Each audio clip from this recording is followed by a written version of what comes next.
what a lovely day to talk about football. You know, I'm gonna get my little southern twang down. We're going to the NFC South.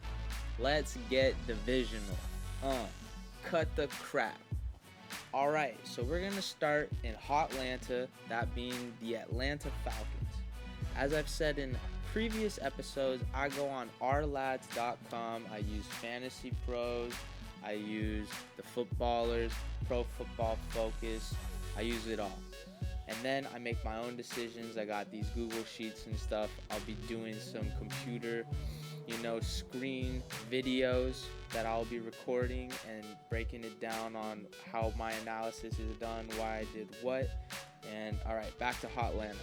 So, Matty Ice, Matt Ryan, I think, is going to get back to his normal type seasons. I think he's going to be middle of the pack, top 10 quarterback, maybe 7 to 10. Julio Jones is going to get re-signed. Mohammed Sanu is there. Emerging Calvin Ridley will be a hot item in dynasty leagues, but I'm going to avoid him. I don't think that this team is going to last much longer in terms of how good it's been. Their line has been very sketchy, and they added 2 rookies to it this year, so I think there's going to be a learning curve there, rushing from the right side and sacking Matt Ryan. Austin Hooper, he finished the 6th tight end, but he had a very up and down season. I think only 2 monster games. And then we get into the running backs. Devonta Freeman doesn't have Tevin Coleman biting into his workload anymore, but Devonta Freeman is a small running back. I do not see him being that effective this year. I'm going to avoid him at his 4th, 5th round draft price, and I'm also going to avoid Ito Smith because he's just a complimentary back. They drafted 2 rookie running backs in Qadree Ollison and Tony Brooks-James. We'll see how they do in training camp coming up next week, but I'm avoiding this team a lot in Dynasty, but for redraft purposes, I will be taking Julio. I will be taking Devonta after the 5th round if he's still there, and that's about it. And maybe if I punt my tight end position, I'll pick up Hooper at the end. So Dan Quinn is still the head coach. Dirk Koetter came to now be the offensive coordinator because he is not the Buccaneers coach anymore, so he is familiar with this situation. And Dan Quinn is still the defensive coordinator. Now let's look at the Falcons defense. They were the plague. They hit the Black Plague last year. They were like the Chargers 2 years ago. Vic Beasley is back. He is a beast. Grady Jarrett's pretty good as a defensive tackle. Takaris McKinley is a beast. Deion Jones is a solid linebacker. Desmond Trufant, sick. Keanu Neal, sick. Ricardo Allen, sick. They have a good secondary, but the thing with this defense is all about health. I do not see these guys winning their division. All right? Now let's go down to Carolina. Sweet Caroline. All right, cool. No one's there to sing it with me, but you say ba ba ba. Okay. Cam Newton does not have any good quarterbacks behind him on the depth chart. That tells me 2 things. 1, he must be pretty healthy, that they didn't invest in getting any quarterbacks. So that's a good thing. 2nd, if he gets hurt, this team is screwed. Hands down, they have nothing. So Ron Rivera is still at the head of the ship. Riverboat Ron, Norv Turner, sick, and Eric Washington. We'll see what he could do with this defense. So now, getting into the pass catchers, we've got a lot of nothing. We got Curtis Samuel, DJ Moore, both youngins. DJ Moore is actually older than Curtis Samuel, but this is Curtis Samuel's 3rd year in the league. I see DJ Moore being a hot dynasty target, but I don't want any of those guys. Chris Hogan and Torrey Smith are veteran receivers. There's Jarius Wright from Minnesota. There's a whole lot of nothing in the receivers there. Greg Olsen, too old. I don't see him being effective. Ian Thomas, we saw what he could do last year. He didn't do much. But the jewel of this team is Christian McCaffrey. And he is an absolute workhorse. He put on more weight this year. I expect him to have a monster season, but I'm not picking him till the 3rd pick. I wouldn't take him with the first 2. I would take Saquon or Zeke. So now let's look at this defense.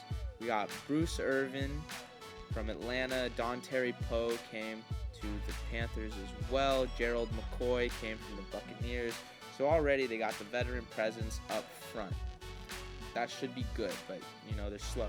Shaq Thompson is a beast. Luke Kuechly, a beast when healthy. And then they got James Bradbury, Eric Reed. Ross Cockrell's an alright DB, but, I see this defense being sus except the linebacking core and the old pass rush, but they should be able to do some and make a splash. They may be a wild card. I think they will do better than the Falcons, but they will not be winning this division. Now, on to the New Orleans Saints. Who dat? All right? The New Orleans Saints. Drew Brees is entering the 40s, and what comes with the 40s? In dynasty leagues, he's not getting drafted. He is just, probably a bye-week fill-in at this point. I think he's going to have a good year. I think this team and or the Bears will be representing the NFC in the Super Bowl this year, and we'll get into that. I think Teddy Bridgewater was smart to stay in New Orleans to then eventually take over this team. The pass catchers, Michael Thomas is an absolute animal. But because of Drew Brees' status, I don't know if he's worth the dynasty pick just yet, but I think he's going to be a great pick this year. Ted Ginn Jr., Austin Carr, Keith Kirkwood, Traquan Smith, Cameron Meredith. After Michael Thomas, it's a whole lot of nothing at the receivers. I guess Traquan Smith is the guy you'd want after that, but I wouldn't even be getting any as a handcuff to Michael Thomas. For the tight end situation, Jared Cook, he's getting up there in age, but he is a reliable target. He had a monster year with Oakland. He did give the Saints his word first, but then was thinking about going to the Patriots, but ended up staying with the Saints. I think Jared Cook will be a top 10 tight end. And now we'll get into the running backs. Alvin Kamara is a beast. He's like the jacked little Uzi Vert, dreads and that thing in his nose. Sick. He will be my 4th pick, maybe the 5th. I'd take DeAndre Hopkins over him in a redraft league, but Dynasty, I really like Alvin Kamara, but I would avoid Saints players in that first round just because Drew Brees is not going to be there much longer. So 3 years maybe, I don't know. So depends on how long your Dynasty league is and if you're already in it. Mark Ingram left to Baltimore, so that leaves us with Latavius Murray, who has shown that he can be a very capable back when it's his own ship. I think he's going to have standalone value, and he's going to be worth a pick, especially as a cuff to Alvin Kamara. Now, Sean Payton's still the head coach. Pete Carmichael is the OC, and Dennis Allen is the DC. I think the Saints bolstered their defense, and we saw that at the end of last year. Cameron Jordan is a beast. Sheldon Rankins is sick. Malcolm Brown is sick. Marcus Davenport needs to step it up this year. Eli Apple was a good pick from the Giants. Marshawn Lattimore is sick. This team will be winning this division, and I think they're going to make a deep run again like last year. And finally, last but not least, this is like, the poor man's Cardinals in terms of hype. We've got the Tampa Bay Buccaneers, Florida represent. Bruce Arians is the head coach. We all know how good Bruce Arians is with his little driver cap. But we'll see what happens in Florida. Byron Leftwich is the OC. He left Arizona and came here. And then Todd Bowles, the old Jets head coach, is now the DC there. So they got a strong core of coaches.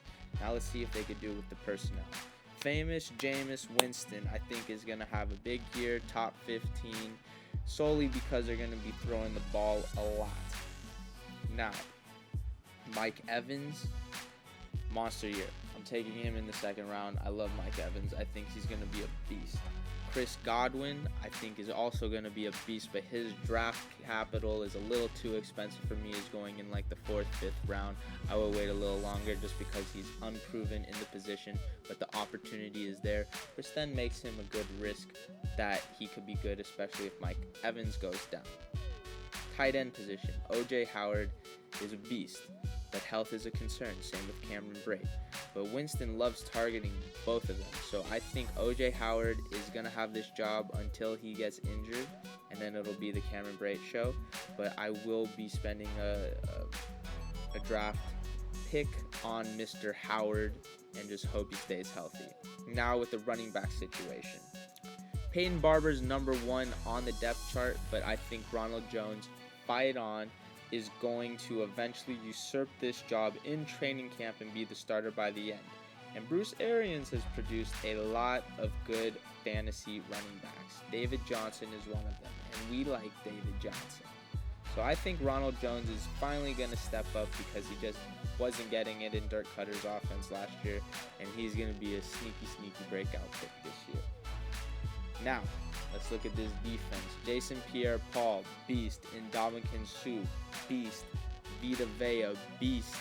Shaquille Barrett, beast. Kevin Minter, pretty good. Devin White, nice rookie pick, beast. Levante David, beast. Kentrell Bryce, beast. Vernon Hargraves, beast. I think this team is going to need a year to figure it out, but I think this is going to be the team, depending on Bruce Arians and how successful he is. This team will then usurp the Saints once Drew Brees is done in this division. And that's all we got for the Hot South in this hot month of July. You know, I'll see you later. But you know what? Keep it fresh. Let's get divisional and cut the crap. Woo!